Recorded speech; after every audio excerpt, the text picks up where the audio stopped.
नमस्कार दोस्तों, दुर्गा सप्तशती पाठ का अध्याय 4। पिछले वीडियो में आपने अध्याय 2 और 3 को सुना, अतः अब आप अध्याय 4 को ध्यानपूर्वक सुनिएगा। इस अध्याय में इंद्र देवी देवताओं की स्तुति का वर्णन किया गया है। ऋषि कहते हैं कि अत्यंत पराक्रमी दुरात्मा महिषासुर तथा उसकी दैत्य सेना के देवी के हाथ से मारे जाने पर इंद्र आदि देवता प्रणाम के लिए गर्दन तथा कंधे झुकाकर उन भगवती दुर्गा का उत्तम वचनों द्वारा स्तवन करने लगे। उस समय के उसके सुंदर अंगों में अत्यंत हर्ष के कारण रोमांच हो आया था।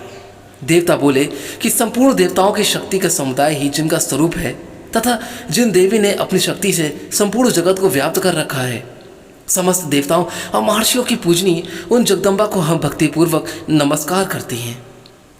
वे हम लोगों का कल्याण करें, जिनके अनुपम प्रभाव और बल का वर्णन करने में भगवान शेषनाग, ब्रह्मा जी तथा महादेव जी की समर्थ नहीं है।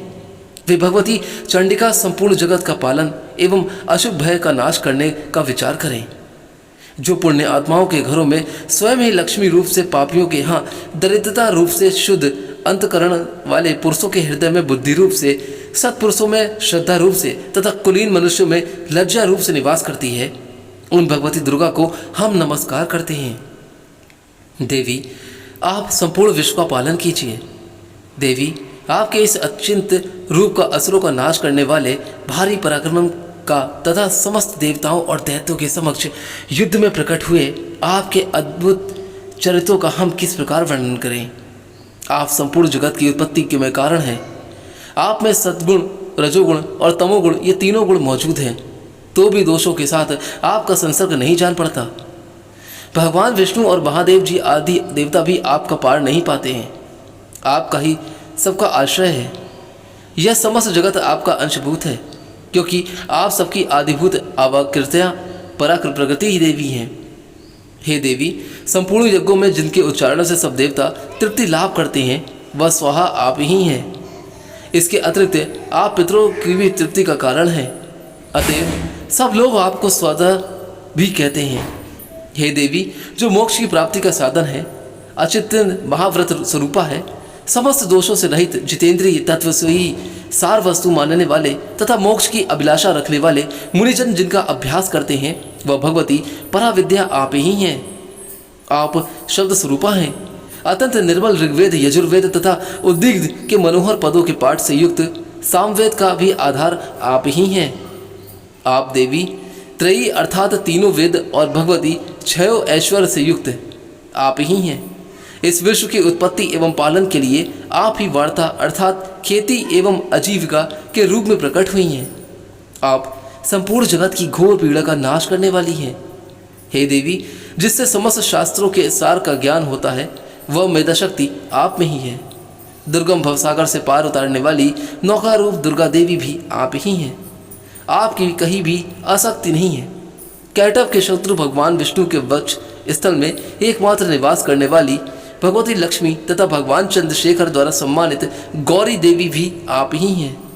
आपका मुख मंद मुस्कान से सुशोभित, निर्मल पूर्ण चंद्रमा के बिंब का अनुकरण करने वाला और उत्तम स्वर्ण की मनोहर कांति से कमनीय है। तो भी उसे देखकर महिषासुर को क्रोध हुआ और सहसा उसने उस पर प्रहार कर दिया। यह बड़े आश्चर्य की बात है। देवी, वही मुख जब क्रोध से युक्त होने पर उदय काल के चंद्रमा की भांति लाल और तनी हुई भवों के कारण विकराल हो उठा, तब उसे देखकर जो महिषासुर के प्राण तुरंत नहीं निकल गए, यह उससे भी बढ़कर आश्चर्य की बात है, क्योंकि क्रोध में भरे हुए यमराज को देखकर भला कौन जीवित रह सकता है। देवी, आप प्रसन्न हो। परमात्मा स्वरूपा आपके प्रसन्न होने पर जगत का अभ्युदय होता है और क्रोध में भर जाने पर आप तत्काल ही कितने कुलों का सर्वनाश कर डालती हैं। यह बात अभी अनुभव में आई है, क्योंकि महिषासुर की यह विशाल सेना क्षण भर में आपके कोप से नष्ट हो गई है। सदा अभ्युदय प्रदान करने वाली आप जिन पर प्रसन्न रहती हैं, वे ही देश में सम्मानित हैं। उन्हीं को धन यश की प्राप्ति होती है। उन्हीं का धर्म कभी शिथिल नहीं होता तथा वे ही अपने हृष्ट पुष्ट स्त्री, पुत्र और मृत्यों के साथ धन्य माने जाते हैं। देवी, आपकी ही कृपा से पुण्यात्मा पुरुष प्रतिदिन अत्यंत श्रद्धापूर्वक सदा सब प्रकार के धर्मानुकूल कर्म करता है। और उसके प्रभाव से स्वर्गलोक में जाता है। इसलिए आप तीनों लोकों में निश्चय ही मनोवांछित फल देने वाली हैं। माँ दुर्गे, आप स्मरण करने पर सब प्राणियों का भय हर लेती हैं और स्वस्थ पुरुषों द्वारा चिंतन करने पर उन्हें परम कल्याणमयी बुद्धि प्रदान करती हैं। दुख, दरिद्रता और भय हरने वाली देवी, आपके सिवा दूसरी कौन है जिसका चित्त सबका उपकार करने के लिए सदा ही दर्यार्द रहता हो। हे देवी, इन राक्षसों के मारने से संसार को सुख मिले तथा ये राक्षस चिरकाल तक नरक में रहने के लिए भले ही पाप करते रहे हों, इस समय संग्राम में मृत्यु को प्राप्त होकर स्वर्गलोक में जाएं। निश्चय ही यह सोचकर आप शत्रुओं का वध करती हैं। आप शत्रुओं पर सहस्त्रों का प्रहार क्यों करती हैं? समस्त असुरों को दृष्टिपात मात्र से ही भस्म क्यों नहीं कर देती? इसमें एक रहस्य है। ये शत्रु भी हमारे शास्त्रों से पवित्र होकर उत्तम लोकों में जाएं। इस प्रकार उनके प्रति भी आपका विचार अत्यंत उत्तम रहता है। खड़क के तेज पुंज की भयंकर दीप्ति से तथा आपके त्रिशूल के अग्रभाग की घनीभूत प्रभा से चौधियां कर जो असुरों की आंखें फूट नहीं गई, उनमें कारण यही था कि वे मनोहर रश्मियों से युक्त चंद्रमा के समान आनंद प्रदान करने वाले आपके इस सुंदर मुख का दर्शन करते थे। देवी, आपका शील दुराचार्यों के बुरे बर्ताव को दूर करने वाला है। साथ ही यह रूप ऐसा है जो कभी चिंतन में नहीं आ सकता और जिसकी कभी दूसरों से तुलना भी नहीं हो सकती और ना ही कभी की जा सकती है। तथा आपका बल और पराक्रम तो उन दैत्यों का भी नाश करने वाला है जो देवी कभी देवताओं के पराक्रम को भी नष्ट कर चुके थे। इस प्रकार आपने शत्रुओं पर भी अपनी दया ही प्रकट की है। वरदायिनी देवी, आपके इस पराक्रम की किसके साथ तुलना हो सकती है? तथा शत्रुओं को भय देने वाला एवं अत्यंत मनोहर रूप भी आपके सिवा और कहाँ हो सकता है? हृदय में कृपा और युद्ध में निष्ठुरता, ये दोनों बातें तीनों लोगों के भीतर केवल आप में ही देखी गई हैं। माता, आपने शत्रुओं का नाश करके इस समस्त त्रिलोकी की रक्षा की है। उन शत्रुओं को भी युद्ध भूमि में मारकर स्वर्गलोक में स्थान दिया है तथा उन्मत्त दैत्यों से प्राप्त होने वाले हम लोगों के भय को भी दूर कर दिया है। आपको हमारा कोटि कोटि नमस्कार है देवी। हे देवी, आप शूल से हमारी रक्षा करें। हे अंबिके, आप खड़क से भी हमारी रक्षा करें तथा घंटा की ध्वनि और धनुष की टंकार से भी आप हम लोगों की रक्षा करें। हे चंडिके, पूर्व, पश्चिम और दक्षिण दिशा में आप हमारी रक्षा करें तथा ईश्वरी, आपने त्रिशूल को घुमाकर आप उत्तर दिशा में भी हमारी रक्षा करें।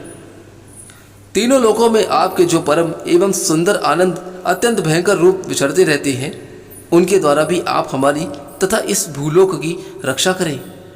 हे अंबिके, आपके कर पल्लवों में शोभा पाने वाले खड़ग, शूल और गदा आदि जो जो शस्त्र हैं, अस्त्र हैं, उन सब के द्वारा आप सब ओर से हम लोगों की रक्षा करें। ऋषि कहते हैं कि इस प्रकार जब देवताओं ने जगमाता दुर्गा की स्तुति की और नंदन वन के दिव्य पुरुषों एवं गंध चंदन आदि के द्वारा उनका पूजा अर्चन किया, फिर सब ने मिलकर जब भक्ति पूर्वक दिव्य धूपों की सुगंध से निवेदन की, तब देवी ने प्रसन्न वंदन होकर प्रणाम करते हुए सब देवताओं से कहा। वो क्या कहती हैं, इसे ध्यान से सुने। देवी बोली, हे देवताओं, तुम सब लोग मुझसे जिस वस्तु की अभिलाषा रखते हो उसे मांगो, मैं देती हूँ। देवता बोले, भगवती ने हमारी सब इच्छा पूर्ण कर दी, अब हमें और बाकी कुछ भी नहीं चाहिए, क्योंकि हमारा यह शत्रु महिषासुर मारा गया। हे महेश्वरी, इतने पर भी यदि आप हमें और वर देना चाहती हैं तो हम जब जब आपका स्मरण करें तब तब आप दर्शन देकर हम लोगों के महान संकट को दूर कर दिया करें तथा प्रसन्न मुखी अंबिके, जो मनुष्य इन स्रोतों द्वारा आपकी स्तुति करे, उसे वित्त, समृद्धि और वैभव देने के साथ ही उसकी धन और स्त्री आदि संपत्ति को भी बढ़ाने के लिए आप सदा हम पर प्रसन्न रहें। ऋषि कहते हैं, हे राजन, देवताओं ने जब अपने तथा जगत के कल्याण के लिए भद्रकाली देवी को इस प्रकार प्रसन्न किया तथा तब वे तथास्तु कहकर वहीं अंतर्ध्यान हो गई। भूपाल, इस प्रकार पूर्व काल में तीनों लोकों का हित चाहने वाली देवी जिस प्रकार देवताओं के शरीर से प्रकट हुई थी, वह सब कथा मैंने कह सुनाई है आपको। अब पुनः देवताओं का उपकार करने वाली वे देवी दुष्ट दैत्यों तथा शुंभ निशुंभ का वध करने एवं सब लोगों की रक्षा करने के लिए गौरी देवी के शरीर से जिस प्रकार प्रकट हुई थी, वह सब प्रसंग मेरे मुंह से सुनो। मैं उसका तुम्हें यथावत वर्णन करता हूँ। इस प्रकार श्री मार्कंडेय पुराण में सर्वाणिक मनवंतर की कथा के अंतर्गत देवी महामात में शक्रादिश स्तुति नामक चौथा अध्याय यहाँ पूर्ण होता है। जय माता दी। तो दोस्तों, आशा करता हूँ कि यह अध्याय 4 आपको जरूर अच्छा लगा होगा। अगर माता रानी का श्री दुर्गा सप्तशती पाठ का यह चौथा अध्याय आपको अच्छा लगा तो दोस्तों अनुरोध करता हूँ कि इस वीडियो को यहाँ से जाने से पहले आप जरूर लाइक करेंगे और एक बार हमारे चैनल को सब्सक्राइब जरूर कर दीजिएगा। कमेंट बॉक्स में एक बार प्रेम से सब लोग लिखिए जय माता दी। माता रानी का आशीर्वाद और कृपा आपके परिवार पर सदैव बना रहे, ऐसी हम आशा और प्रार्थना करते हैं। आज्ञा दीजिए, फिर मिलता हूँ जल्दी किसी और अच्छी कहानी या उपाय को लेकर। तब तक के लिए आप अपने जीवन में खुश और स्वस्थ रहें। जय श्री राम।